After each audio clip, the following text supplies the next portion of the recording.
In this video, we look at the second of 5 media communications theories as a part of our media influence area of study. The theory that we're looking at today is the uses and gratifications theory. Now, the ideas that form the basis for this theory were first developed in the 1940s by a man called Harold Laswell. And then it really wasn't until later in the 1970s where the theory was built upon by Blumler, Katz, and Gurevich, as well as some other theorists. So, the uses and gratifications theory sits at the complete opposite end of the spectrum to the last theory that we looked at, the hypodermic needle theory. You'll remember that this theory said that the media held a great amount of power over audiences. And as a bit of a reaction to that, Laswell and his contemporaries came up with the uses and gratifications theory to challenge the ideas in the hypodermic needle theory. So your base definition, this theory suggests that media has no power over audiences. Instead, audiences are highly active in their media usage, seeking out media that will fulfill a certain need. And audiences create their own individual meanings after they seek out that media. So it says that the media has little to no power in these circumstances, and that the audience is a highly active group of users.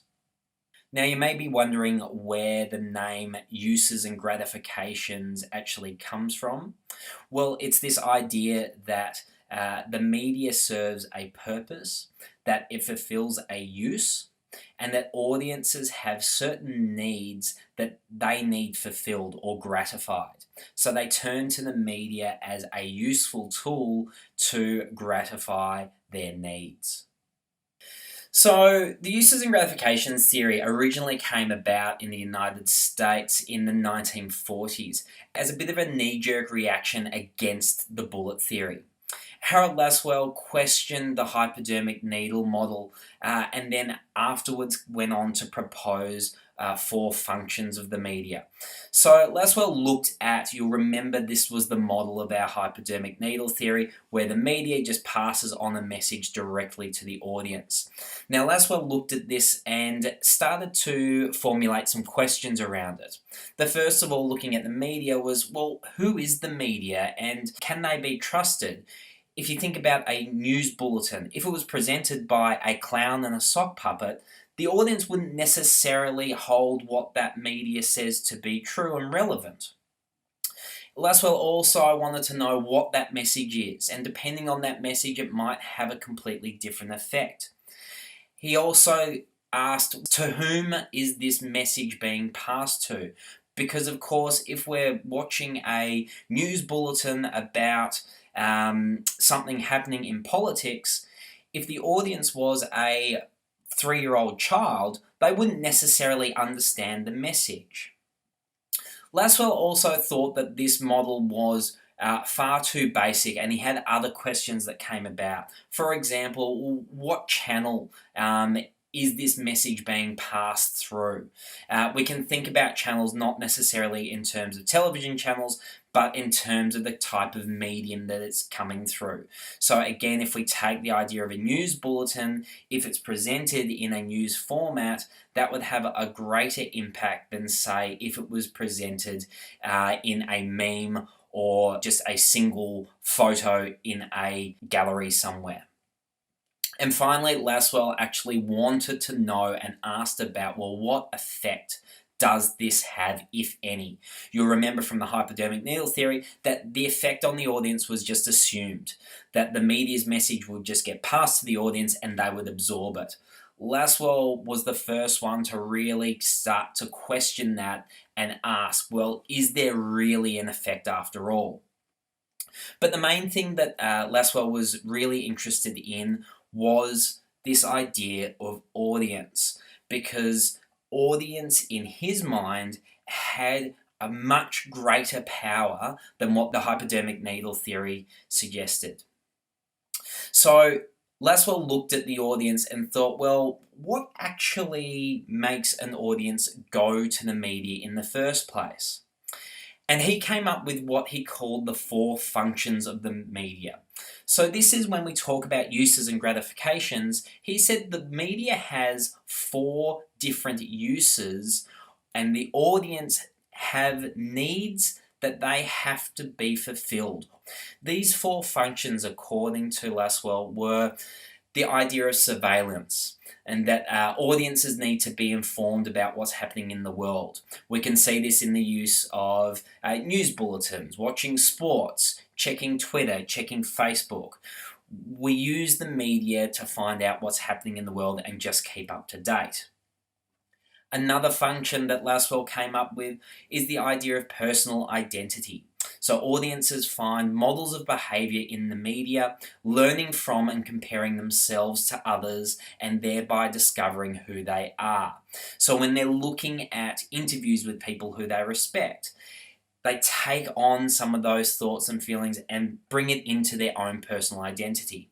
They also do it when they're looking at cooking shows, for example, and getting tips, or gardening shows. Or perhaps if you're searching YouTube for makeup tutorials, things like that. We use the media to help us formulate our own personal identity. The third function of the media, according to Laswell, was forming personal relationships. So when we're watching characters on our favourite shows, we gain an empathy for those characters and we form relationships with them. The other people who we form relationships with are our flesh and blood peers, where we can bond over the media and talk about the things that we liked in it. The final function of the media, according to Laswell, was the idea of diversion. That audiences use media as a form of escapism and entertainment. It's a means for passing the time. So, watching some of those action films that don't require too much thinking, reading listicles on BuzzFeed, it's just a way of creating our own diversion so that we can just be entertained and tune out for a while. So, from Laswell's ideas in the 1940s, theorists kind of sat on them for a few decades. And then it wasn't until 1974 where Blumler, Katz, and Gurevich expanded on some of Laswell's ideas. They suggested that audiences have the power to determine what the media provides for its gratification. A really simple example of this is when a TV show doesn't fulfill an audience's needs, then the audience doesn't watch it. And when the audience doesn't watch it, the TV show doesn't rate well, and when it doesn't rate well, it gets cancelled. So in the eyes of Blumler, Katz, and Gurevich, it's actually the audience who has the greater power here, because when the audience doesn't watch something, it forces the media to change it. And so when we're looking at this, the uses and gratifications theorists tended to rely on quantitative data. So looking at TV ratings or box office sales. That's what they sort of pointed to in their research to say, here's the real power of audience. So the model that they came up with for uses and gratifications, well, unlike the hypodermic needle model, it starts with the audience. And you have an audience member who is looking for a need that needs to be gratified. So one of those four uses or four functions of the media that Laswell pointed out. Once they find a need that needs to be gratified, they go and seek out a medium that will actually fulfill that need. And then they see if that need has actually been gratified, and if it has, well, then they stick to that channel and they continue watching, or they continue playing that video game. Or if the need isn't gratified, well, they just go back and find a different media. And then they just continue going through that process until the need is gratified, and then that audience continues to use it. So this is our model for the uses and gratifications theory. Using quantitative data like Blumler, Katz, and Gurevich did, we can actually think of a number of examples where the audience has forced a TV show or a movie to stop being shown. There are countless examples of the media being cancelled or pulled from broadcast due to audience backlash or disinterest. Think about just this year, films like Ghost in the Shell or King Arthur, Legend of the Sword, or Tom Cruise's The Mummy. All of these were cut short in their box office runs because audiences weren't going and watching them. But perhaps no media campaign in recent memory has been quite as disastrous as Pepsi's Kendall Jenner protest ad. This ad was immediately met with criticism and mockery from audiences online. So much so that the company was actually forced to pull the global ad campaign and issue an apology less than 24 hours after its initial release. A spokesperson for the company said that Pepsi was trying to project a global message of unity, peace, and understanding, but clearly missed the mark and had to apologise to both audiences and to Kendall Jenner herself for ruining her brand in this process. So we can see here by this Pepsi ad that the audience had so much power that it forced one of the planet's biggest brands to fall to their knees and apologise. Another example of uses and gratifications theory in action can be seen in 2010. There was a federal election at the time between Julia Gillard and Tony Abbott, and as part of an election, there's usually a debate heading towards election day. Now, when this debate was actually scheduled to be aired was actually during the grand finale of MasterChef that year. And so Gillard and Abbott and their organisers actually decided to move the debate to a different night because the political leaders were afraid that the public would rather watch MasterChef instead of trying to work out who should lead the country.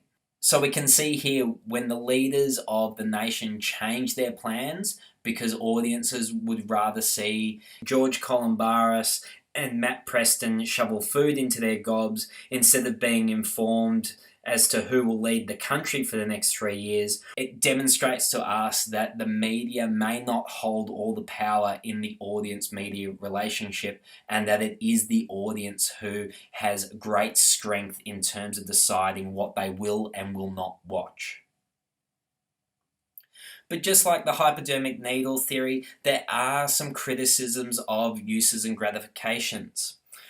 One of these is that the theory focuses on the positive impacts of the media and the positive impacts of the audience in changing the media, and therefore it fails to address the potential negative impacts.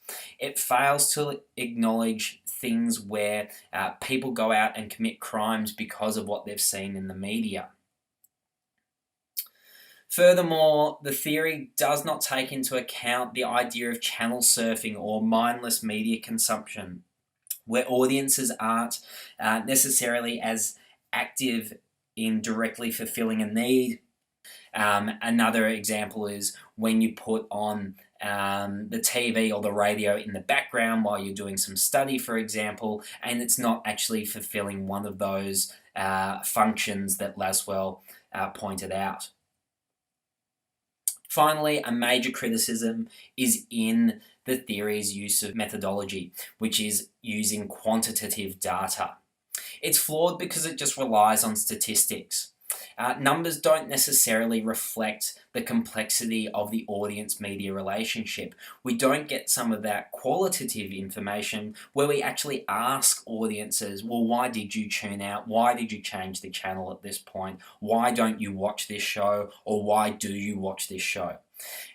Uses and gratifications just relies on the quantitative data of, well, okay, so only 200,000 Australians watch this show, therefore it's not that successful. And as with the hypodermic needle theory, uses and gratifications is covered in a bit more detail in your Heinemann Media textbook. So please read pages 232 to 234. And to extend yourself, complete the learning activities on page 234. This will give you a deeper understanding of the uses and gratifications theory, because this video is a bit of a general overview. There will be more theories to come, so please continue to watch this channel. Feel free to comment in the section below, and I hope that this has been useful to you. Thanks.